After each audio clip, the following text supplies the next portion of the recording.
Il existe des noms qui transcendent pas le ciel de la mode pour devenir des légendes. Des créateurs qui ne se contentent pas de dessiner des vêtements, mais qui sculptent l'âme d'une époque. Yves Saint Laurent n'était pas simplement un couturier, c'était un révolutionnaire, un génie torturé, une étoile rebelle qui a embrasé le monde de la haute couture avant de s'y consumer. Voici son histoire. Oran, Algérie française, 1936. Dans cette ville baignée de soleil méditerranéen naît Yves-Henri Donat Mathieu Saint Laurent. Un nom à rallonge pour un enfant qui grandira dans le privilège colonial, entouré de domestiques et de jardins luxuriants. Son père, Charles, dirige une compagnie d'assurance prospère. Sa mère, Lucienne, femme raffinée aux goûts artistiques prononcés, remarque très tôt chez son fils aîné une sensibilité particulière. Dès l'âge de 4 ans, Yves dessine compulsivement. Pas des bons hommes bâtons comme les autres enfants. Non, lui esquisse des robes, des silhouettes féminines, des créations d'une sophistication troublante pour son âge. Sa mère, fascinée, l'encourage. Elle lui offre ses premiers tissus, ses premières poupées à habiller. Mais cette précocité artistique cache une fragilité profonde. Yves est un enfant hypersensible, introverti, souvent malade. À l'école, il subit les moqueries de ses camarades qui ne comprennent pas ce garçon étrange, passionné de mode féminine. Ces humiliations forgent en lui une carapace, mais aussi une rage créatrice qui ne le quittera jamais. À 13 ans, il crée sa première collection complète pour sa sœur cadette, Brigitte. Des robes d'une élégance stupéfiante, cousues avec une précision d'orfèvre. Sa famille comprend alors qu'Yves n'est pas un enfant comme les autres. Il possède ce don rare, cette vision qui distingue les vrais créateurs des simples tailleurs. En 1963, à 17 ans, Yves quitte l'Algérie pour Paris, direction l'école de la chambre syndicale de la couture parisienne. Mais très vite, l'enseignement académique l'ennuie, il veut apprendre sur le terrain, au cœur de l'action. Ses dessins circulent dans les maisons de couture, ils arrivent jusqu'aux mains de Michel de Brunoff, rédacteur en chef de Vogue France. Le coup de foudre est immédiat. De Brunoff reconnaît immédiatement le génie naissant. Il présente les croquis d'Yves à Christian Dior en personne, le maître de la haute couture française, celui qui a révolutionné la mode avec son New Look, reste sans voix devant tant de talents précoces. 1955. Yves Saint Laurent, 19 ans à peine, intègre les ateliers de Christian Dior comme assistant. Il observe, il apprend, il absorbe chaque geste, chaque technique. Dior devient son mentor, presque un père spirituel. Entre eux naît une complicité artistique extraordinaire. Le maître transmet son savoir à l'élève prodige qui dévore tout, comprend tout, améliore tout. Mais le destin frappe brutalement. Le 24 octobre 1957, Christian Dior meurt subitement d'une crise cardiaque. Yves, à 21 ans seulement, se retrouve propulsé à la tête de la maison Dior. Une responsabilité écrasante pour ce jeune homme fragile qui vient de perdre son guide. Le monde de la mode retient son souffle. Comment ce gamin peut-il succéder au génie de Dior? Les critiques sont féroces, les attentes démesurées. Yves Todd se retrouve seul face à l'immensité de la tâche. Ses premières collections sont scrutées, disséquées, jugées avec une sévérité impitoyable. Pourtant, contre toute attente, Yves réussit. Sa première collection pour Dior, présentée en janvier 1958, triomphe. La ligne trapèze révolutionne la silhouette féminine. Plus de taille marquée, plus de corset. Yves libère le corps de la femme, lui offre une élégance moderne, fluide, révolutionnaire. Les journaux du monde entier s'extasient. Yves Saint Laurent devient du jour au lendemain la nouvelle coqueluche de la haute couture.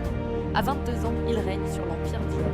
Mais cette gloire précoce cache une angoisse grandissante. La pression est énorme, les exigences financières colossales. Chaque collection doit être un chef-d'œuvre, chaque défilé un événement mondial. Yves commence à montrer des signes de fragilité psychologique, insomnie, crise d'angoisse, période de dépression. Il se réfugie dans l'alcool, puis dans les tranquillisants. Cette spirale destructrice ne fait que commencer. En 1960, appelé sous les drapeaux pour la guerre d'Algérie, Yves s'effondre littéralement. Hospitalisé, soumis à des électrochocs, il sort de cette épreuve traumatisé mais déterminé. Dior l'évince, estimant qu'il n'est plus assez fiable. Cette trahison le blesse profondément, mais elle va paradoxalement le libérer. Car c'est dans cette chute qu'Yves Saint Laurent va renaître plus fort, plus libre, plus créatif que jamais. Avec son compagnon Pierre Berger, rencontré en 1958, il prend la décision la plus importante de sa vie. Ils vont créer leur propre maison de couture. Ensemble, ils vont conquérir le monde. 1961, la maison Yves Saint Laurent voit le jour au 30 bis rue Spontini, dans le 16e arrondissement de Paris, un petit atelier modeste, loin du faste des grands couturiers établis. Mais Yves a une vision révolutionnaire. Il ne veut plus seulement habiller une élite fortunée. Il rêve de démocratiser la haute couture, de rendre accessible le luxe et l'élégance. Sa première collection indépendante est un triomphe. Yves affirme son style unique, mélange subtil de rigueur masculine et de féminité sensuelle. Il réinvente le vestiaire féminin avec une audace inouïe. Le smoking pour femmes, créé en 1966, fait scandale. Une femme en costume-cravate, impensable à l'époque. Pourtant, cette pièce deviendra l'un des symboles les plus forts de l'émancipation féminine. Mais Yves ne s'arrête pas là. En 1966 également, il ouvre sa première boutique Rive Gauche. Révolution dans la révolution, il propose du prêt-à-porter de luxe, rendu accessible au plus grand nombre. Fini l'exclusivité des ateliers de couture, Yves démocratise l'élégance française.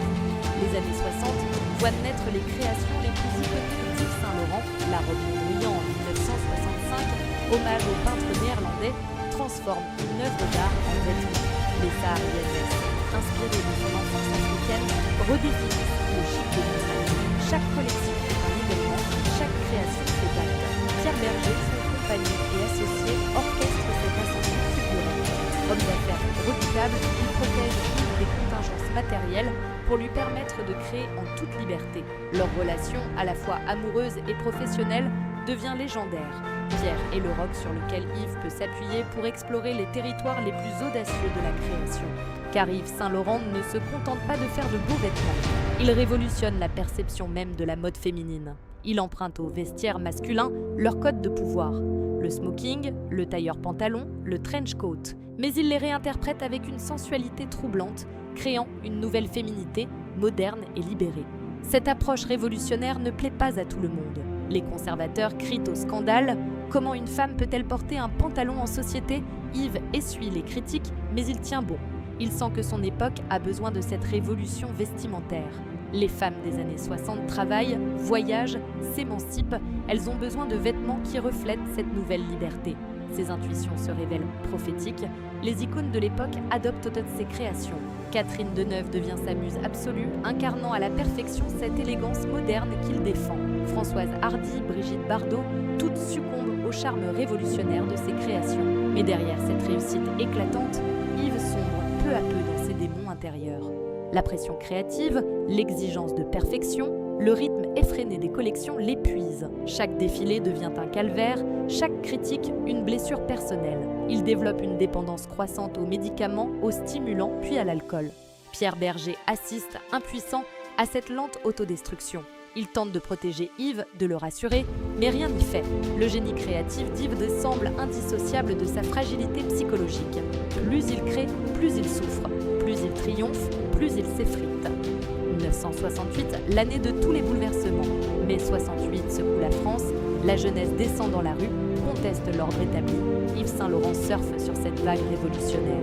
Sa collection automne-hiver fait sensation avec des références directes à la contre-culture, cuir noir, transparence provocante, mini-jupe scandaleuse. Cette collection marque un tournant radical. Yves ne se contente plus d'habiller les femmes, il exprime leur rébellion. Ses créations deviennent des manifestes, ses défilés des actes politiques. La mode n'est plus seulement esthétique, elle devient subversive. Les années 70 consacrent définitivement le génie d'Yves Saint Laurent. Il multiplie les références artistiques, transformant ses collections en véritables expositions. Il rend hommage à Picasso, à Matisse, à Van Gogh. Chaque robe devient une œuvre d'art portable, chaque défilé un voyage à travers l'histoire de la peinture. 1971. Collection révolutionnaire inspirée des années 40. Yves ressuscite l'esprit de l'occupation avec une audace stupéfiante. Uniforme militaire détourné, références au marché noir, esthétique de la résistance, scandale absolu. La presse crie à la provocation gratuite, Yves assume, revendique cette esthétique de la transgression. Car c'est là tout le génie de Saint Laurent, transformer la provocation en élégance, faire du scandale un art de vivre. Il ne cherche pas à choquer pour choquer, mais à bousculer les codes pour libérer la créativité. Chaque polémique nourrit sa légende. Chaque critique renforce son aura. Parallèlement, sa vie privée devient de plus en plus chaotique. Les rumeurs courent sur ses excès, ses nuits blanches, ses relations tumultueuses. Yves collectionne les amants, multiplie les aventures, cherche dans la chair ce qu'il ne trouve plus dans l'amour. Pierre Berger souffre, mais reste, comprenant que cette instabilité émotionnelle alimente paradoxalement la créativité de son compagnon. 1976, nouvelle révolution avec la collection africaine. Yves retrouve ses racines, célèbre l'Afrique de son enfance avec une collection éblouissante. Bambara, Massaï, référence ethnique sublimée par son génie créatif. Cette collection marque l'apogée de sa carrière artistique. Jamais il n'ira plus loin dans l'excellence esthétique. Mais cette réussite a un prix. Yves s'épuise, se consume littéralement dans la création. Chaque collection lui coûte un peu plus d'énergie vitale. Il développe une agoraphobie sévère, refuse de sortir de son appartement à vue de Marceau. Seul ses ateliers de Spontini trouvant encore, grâce à ses yeux, c'est dans cette retraite forcée qu'il développe son style le plus personnel. Loin des modalités des pressions extérieures, il crée pour lui-même, pour sa vision pure de la beauté féminine. Ses collections des années 80 portent cette marque d'authenticité absolue. Le parfum Opium, lancé en 1977, déchaîne une nouvelle polémique. Le nom ces scandales évoque la drogue, la dépendance. Yves assume cette provocation contrôlée. Il sait que le parfum révolutionnera l'industrie, imposera une nouvelle esthétique olfactive. Les ventes explosent, confirmant son invention géniale. Car Yves Saint Laurent ne se trouve jamais sur l'air du temps. Il pressent les évolutions, anticipe le désir secret de ses contemporains. Cette impression naturelle fait de lui le couturier le plus influent de sa génération. Ses créations traversent car les décennies sans jamais vieillir, preuve de leur génie intemporel. Pourtant, derrière cette réussite phénoménale, l'homme continue de souffrir. Les dépressions se succèdent, de plus en plus sévères. Les hospitalisations se multiplient, Yves disparaît parfois pendant des semaines, enfermé dans sa mélancolie destructrice. Pierre Berger maintient l'Empire à bout de bras, protège l'image publique, préserve le mythe. Cette fragilité psychologique devient paradoxalement une source d'inspiration. Yves puise dans sa souffrance une sensibilité artistique unique. Ses créations portent cette mélancolie élégante, cette beauté tragique qui les rend si bouleversantes. Il transforme sa douleur en beauté absolue. Les années 80 marquent l'entrée d'Yves Saint Laurent dans une nouvelle dimension. Plus qu'un couturier, il devient une institution vivante, un monument de la culture française. Ses collections ne font plus seulement sensation, elles dictent les codes esthétiques de toute une époque. 183. Le Metropolitan Museum de New York consacre une exposition entière à son œuvre, événement sans précédent pour un créateur encore vivant. Les plus grands musées du monde se disputent ses créations, les considérant comme des œuvres d'art à part entière. Yves atteint cette consécration ultime, l'immortalité de son vivant. Mais cette glorification officielle cache une réalité plus sombre. L'homme derrière le génie s'effrite inexorablement. Les crises de panique se multiplient, l'obligeant à annuler des défilés au dernier moment. Pierre Berger invente 1000 excuses pour masquer ses absences, protégeant coûte que coûte l'image de la maison. Dans ses ateliers de la rue Spontini, Yves règne encore en maître absolu. Chaque ourlet doit être parfait, chaque couture invisible. Il reprend inlassablement les mêmes pièces, exigeant une perfection qui confine à l'obsession. Ses petites mains tremblent sous cette pression constante, mais elles vénèrent ce perfectionnisme maniaque qui fait la grandeur de leur création. Car dans la souffrance, Yves continue d'innover. Sa collection russe de 1976 avait fait scandale par sa somptuosité orientale. Maintenant, il explore d'autres territoires esthétiques. L'Inde, la Chine, le Maroc nourrissent son imagination débordante. Chaque voyage, même imaginaire depuis son salon parisien, devient prétexte à une nouvelle révolution stylistique. 1985, lancement du parfum Paris, hommage à sa ville d'adoption. Le flacon, inspiré de la place Vendôme, devient instantanément iconique. Yves comprend que les parfums représentent l'avenir financier de sa maison. Ces flacons précieux démocratisent son univers, permettent à des millions de femmes de porter un fragment de son génie. Cette stratégie commerciale révèle le pragmatisme caché derrière l'artiste. Yves n'est pas seulement un créateur inspiré, c'est aussi un businessman redoutable qui comprend les mécanismes du luxe moderne. Il anticipe la mondialisation du secteur, l'émergence de nouveaux marchés, l'importance croissante des accessoires. Ces sacs deviennent des objets de culte. Le muse, le chic, autant de créations qui révolutionnent la maroquinerie de luxe. Yves applique aux accessoires sa philosophie vestimentaire, fonctionnalité et élégance, modernité et intemporalité. Ces pièces rapportent les modes sans jamais vieillir. Parallèlement, sa vie privée continue de défrayer la chronique. Ses liaisons avec de jeunes hommes alimentent sans les ragots mondains. Jacques de Bachère, dandy sulfureux, devient son compagnon officieux. Cette relation tumultueuse inspire ses créations les plus audacieuses, nourrit cette esthétique de la transgression qui caractérise son œuvre. Pierre Berger assiste stoïque à ses errances sentimentales. Il a compris depuis longtemps que le génie d'Yves nécessite cette instabilité émotionnelle. Chaque passion déçue, chaque cœur brisé se transforme en inspiration. La souffrance personnelle devient le carburant de l'excellence artistique. 1988, nouvelle polémique avec sa campagne publicitaire révolutionnaire. Yves pose nu pour le photographe Jean Moutief, déclarant « Nu, j'ai donné ma beauté au monde ». Scandale mondial, mais coup de génie marketing. Cette image transgressive fait le tour de la planète, imposant définitivement Saint-Laurent comme icône absolue, car il maîtrise parfaitement l'art de la provocation contrôlée. Chaque scandale est calculé, chaque polémique orchestrée. Il comprend que dans l'univers du luxe, faire parler de soi reste essentiel.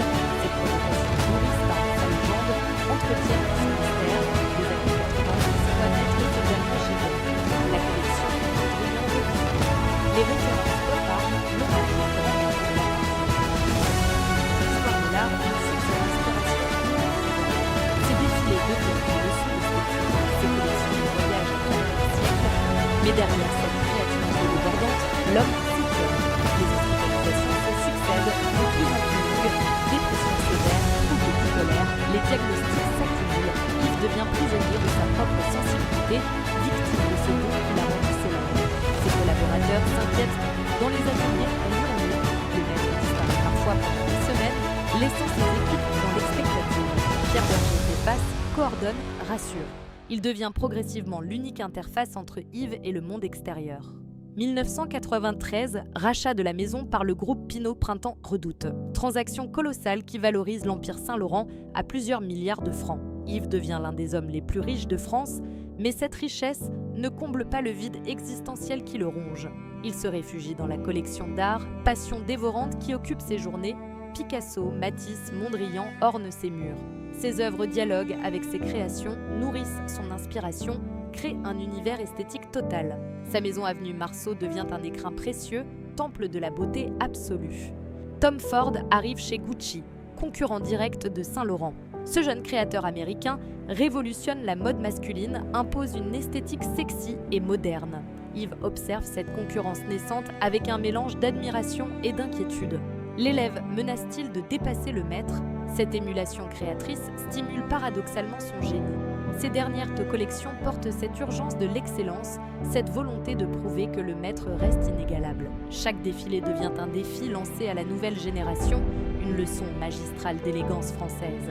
1998, 40e anniversaire de sa carrière, rétrospective triomphale au musée de la mode. Le monde entier célèbre ce génie vivant, salue cette carrière exceptionnelle. Yves reçoit les honneurs, mais son regard reste voilé de mélancolie. Cette consécration officielle sonne-t-elle comme un adieu ? Car l'homme vieillit, s'affaiblit. Les créations gardent leur perfection technique, mais l'innovation se raréfie. Yves se répète, revisite ses anciens succès. Le smoking éternel, le tailleur pantalon indémodable, ces classiques rassurent une clientèle vieillissante. La nouvelle génération goûte ses défilés, préférant les audaces de Galliano, les provocations de McQueen. Yves observe cette évolution avec philosophie. Il a révolutionné la mode, maintenant d'autres prennent le relais. Le flambeau se transmet, l'histoire continue. Tom Ford rejoint finalement la maison Gucci Saint-Laurent. Ironie du sort, ce concurrent devient son successeur désigné. Yves accepte cette passation avec une élégance douloureuse. Il sait que son temps s'achève, que d'autres écriront la suite de l'histoire. 2000, rachat de la maison par le géant du luxe PPR, transaction record qui propulse Saint-Laurent dans une nouvelle dimension industrielle. Yves assiste, spectateur de sa propre légende, à cette transformation de son rêve artisanal en machine commerciale. Les boutiques se multiplient dans le monde entier. Tokyo, New York, Londres s'ornent de l'enseigne mythique. Le smoking Saint-Laurent habille désormais des millions de femmes, démocratisation ultime de son esthétique révolutionnaire. Mission accomplie pour ce fils d'Oran qui rêvait de libérer la femme par la mode. Mais cette massification industrielle blesse l'artiste perfectionniste. Yves se réfugie dans ses souvenirs, ressasse ses triomphes passés. L'atelier de la rue Spontini devient son unique refuge, sanctuaire où survit l'esprit originel de sa création. Ses dernières apparitions publiques émeuvent par leur fragilité. Cet homme qui a révolutionné la mode paraît désormais si vulnérable, si humain. Le génie créateur laisse transparaître l'être blessé, l'enfant sensible d'Oran qui n'a jamais guéri de ses premières blessures. Pierre Berger veille, protège, accompagnent cette lente descente vers le silence. Leur amour, transformé par les décennies, garde cette tendresse absolue des complicités éternelles. Ensemble, ils ont bâti un empire. Ensemble, ils en contemplent le crépuscule. 2002, Yves Saint Laurent annonce sa retraite. Dernier défilé historique, émotion planétaire. Le monde de la mode retient son souffle, conscient d'assister à la fin d'une époque. Le maître salué une dernière fois disparaît dans les coulisses de l'histoire. Cette retraite marque la fin d'un règne de plus de 40 ans. Yves a traversé les décennies en dictant ses lois esthétiques, en imposant sa vision révolutionnaire. De l'Algérie coloniale au podium parisien, l'enfant prodige est devenu légende vivante. Mais derrière les ovations et les larmes de cette soirée d'adieu, Yves Saint Laurent n'est déjà plus vraiment là. Son esprit s'évade, navigue entre passé et présent, entre gloire et mélancolie. L'homme qui a libéré la femme par ses créations reste prisonnier de ses propres démons. Les années de retraite s'écoulent dans un silence pesant. Yves se perd dans son appartement avenue Marceau, entouré de ses trésors artistiques. Picasso dialogue avec Mondrian, Matisse côtoie Warhol. Ses chefs-d'œuvre lui tiennent compagnie, remplacent peu à peu les contacts humains qui l'épuisent. Pierre Berger organise cette solitude dorée avec un dévouement infini. Il filtre les visites, protège Yves des sollicitations incessantes. Journalistes, biographes, documentaristes veulent tous rencontrer la légende vivante. Mais Yves refuse, se mure dans son mutisme élégant. Car que pourrait-il encore dire ? Il a tout donné à la mode, tout sacrifié sur l'autel de la création. Ses plus beaux discours, ce sont ses robes qui les ont prononcés. Ses plus belles déclarations, ce sont ses défilés qui les ont clamées. Maintenant, place au silence, à cette paix méritée après tant de batailles esthétiques. Pourtant, dans ce retrait du monde, Yves continue d'observer. Il suit l'évolution de sa maison avec un détachement teinté d'amertume. Tom Ford impose sa vision, moderne et sexually, qui tranche avec l'élégance classique saint-laurentienne. Les nouvelles collections séduisent une clientèle plus jeune, mais Yves n'y reconnaît plus son âme. Cette transformation industrielle était inévitable, il le sait. La mode a changé, s'est mondialisée, uniformisée. Les petits ateliers artisanaux ont cédé la place aux conglomérats internationaux. L'époque des couturiers de roi s'achève, remplacée par l'ère des directeurs artistiques nomades. Yves accepte cette évolution avec philosophie. Il a eu sa chance, son époque, ses triomphes. Maintenant, d'autres écrivent l'histoire. Galliano révolutionne Dior, McQueen bouscule Givenchy, Guesquier réinvente Balenciaga. La relève est assurée, le génie perdure sous d'autres formes. Mais parfois, dans ces moments de lucidité, une fierté immense l'envahit. Il repense à ce jeune homme de 21 ans propulsé à la tête de Dior. Il revoit ses premières collections révolutionnaires, ses innovations scandaleuses. Le smoking féminin, la saharienne, la robe Mondrian, autant de créations qui ont marqué l'histoire de la mode. Ces souvenirs le réchauffent lors des nuits d'insomnie. Car Yves dort mal, hanté par les fantômes de sa création. Dans ses rêves défilent les mannequins d'antan, Catherine Deneuve en smoking, Laetitia Casta en saharienne. Ces femmes sublimées par ses créations peuplent son imaginaire nocturne. Le jour, il erre dans son appartement musée, caressant les tissus précieux, effleurant les croquis jaunis. Chaque objet raconte une histoire, évoque une époque révolue. Cette bibliothèque de la beauté nourrit sa mélancolie mais aussi sa sérénité. Il a créé tout cela, légué cet héritage à l'humanité. Pierre veille, attentif à chaque signe de fatigue, à chaque mouvement d'humeur. Leur relation a évolué, s'est apaisée. Fini les orages passionnels, les réconciliations tumultueuses. Place à une tendresse automnale, à cette complicité des vieux couples qui ont tout traversé ensemble.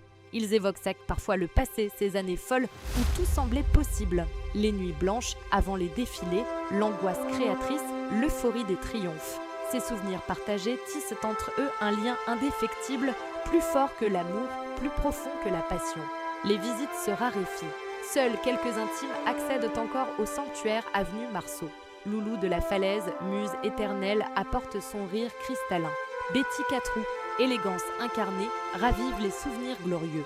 Ces femmes exceptionnelles ont inspiré ses plus belles créations. Avec elles, Yves Delot retrouve parfois un semblant de vivacité. Il commente les nouvelles collections, critique les audaces des jeunes créateurs, son œil reste infaillible, son jugement esthétique intact. Mais ces moments d'animation retombent vite, laissant place à la fatigue habituelle. Car Yves vieillit, s'affaiblit inexorablement. Les médicaments n'arrivent plus à endiguer les vagues dépressives. Son corps, malmené par des décennies d'excès, lâche peu à peu. Chaque geste devient effort, chaque sourire coûte une énergie précieuse. Les médecins se succèdent, multiplient les diagnostics. Dépression chronique, troubles bipolaires, Les mots savants ne changent rien à la réalité.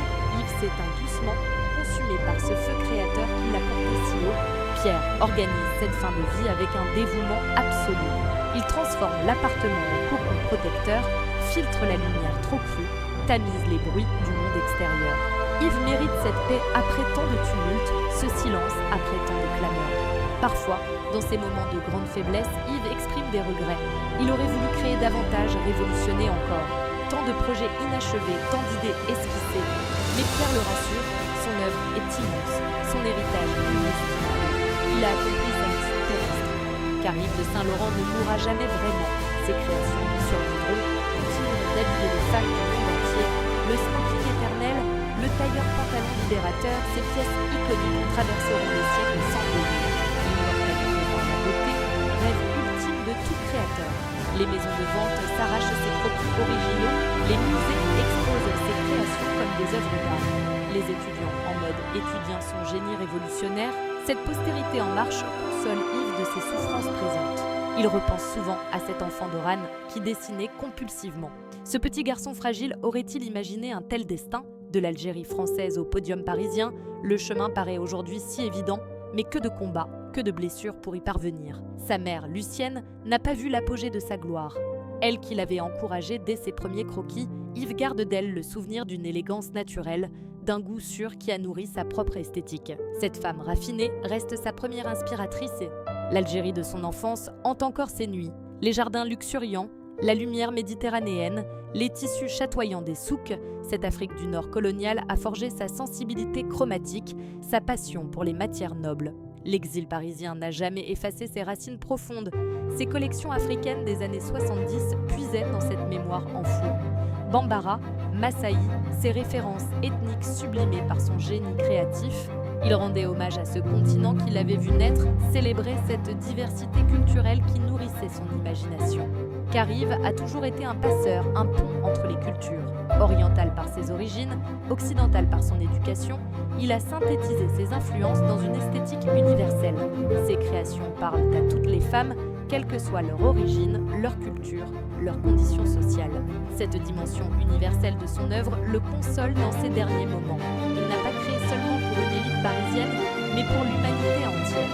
Ses parfums embaumant la planète, ses accessoires ornent tous les continents. Mission accomplie pour ce missionnaire de l'élégance. Les saisons défilent, monotones, dans l'appartement feutré. Yves ne sort plus, ne reçoit quasiment personne. Seule la télévision le relie encore au monde extérieur. Il suit distraitement les défilés contemporains, critique mollement les nouvelles tendances. Son époque appartient désormais au passé. Pierre Berger vieillit lui aussi, mais reste ce roc sur lequel Yves peut s'appuyer. Leur amour s'est mué en tendresse filiale, leur passion en complicité apaisée. Ils ont tout partagé, la gloire et les épreuves, les triomphes et les chutes. Cette fidélité absolue force le respect. Ensemble, ils contemplent l'empire qu'ils ont bâti. Saint-Laurent règne sur la mode mondiale, dicte encore ses codes esthétiques. Les nouvelles générations s'inspirent de ses créations, réinterprètent ses innovations. L'héritage perdure, se transforme, s'enrichit. Car c'est là le vrai génie d'Yves Saint-Laurent. Avoir créé un style intemporel, des pièces qui traversent les modes sans jamais vieillir. Le smoking féminin a 50 ans, il reste d'une modernité saisissante. La saharienne date des années 60, elle équipe encore les garde-robes contemporaines. Cette intemporalité console Yves de sa propre mortalité.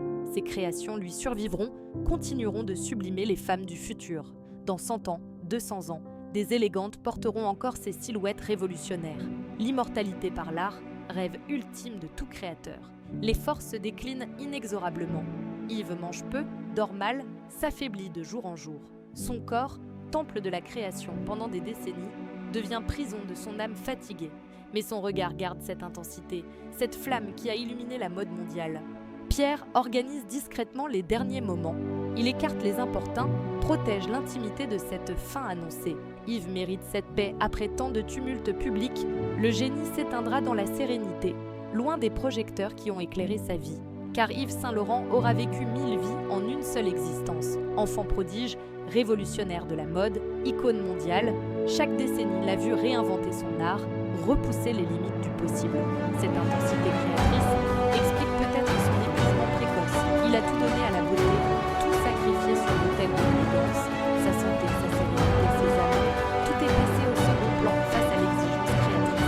Cette passion dévorante l'a amené au sommet, mais elle l'a aussi poussé. Aucun regret pourtant dans son regard fatigué. Yves a accompli sa mission terrestre, libérer la femme par la mode, démocratiser l'élégance, révolutionner les codes vestimentaires. Cette œuvre immense qui justifie tous les sacrifices, compense toutes les souffrances. L'hiver 2020 s'annonce rude. Yves sans s'efforce l'abandonner définitivement. Chaque geste devient calvaire, chaque souffle victoire arrachée. Pierre ne le quitte plus, veille jour et nuit sur ce génie qui s'éteint. Dans ses derniers moments de lucidité, Yves y repense à ce smoking révolutionnaire qui a changé la donne. Cette pièce masculine détournée pour sublimer la féminité, elle résume toute sa philosophie créatrice. Emprunter, transformer, révolutionner. L'art de faire du neuf avec de l'ancien, de créer la beauté à partir de l'existant. Car Yves n'a jamais créé ex nihilo. Il s'est nourri de l'histoire, des arts, des cultures pour enfanter ses propres merveilles. Mondrian inspire ses robes géométriques, Picasso nourrit ses vestes structurées, l'Afrique colore ses collections. Cette capacité de synthèse révèle son génie véritable. Le souffle se fait court, le regard se voile. Yves Saint Laurent sent la fin approcher. Mais quelle fin grandiose pour ce fils d'Oran devenu maître absolu de l'élégance mondiale. Il s'éteindra dans la gloire, laissant derrière lui un héritage inestimable. Pierre lui tient la main, murmure des mots de réconfort. Leur histoire se termine comme elle a commencé, dans l'amour et la complicité. 50 ans de vie commune, de création partagée, de combats menés ensemble. Cette fidélité absolue illumine leurs derniers instants. Car au-delà du génie créateur, Yves Saint Laurent restera cet homme fragile qui a transformé sa sensibilité en force créatrice. Cette alchimie mystérieuse entre souffrance et beauté, entre fragilité et grandeur. Elle explique la magie de son œuvre, la profondeur de son héritage. L'étoile rebelle de la mode s'apprête à rejoindre la constellation des génies éternels. Comme Coco Chanel avant lui, comme Christian Dior son maître, Yves Saint Laurent entrera dans la légende des créateurs immortels. Son nom brillera à jamais au firmament de l'élégance française.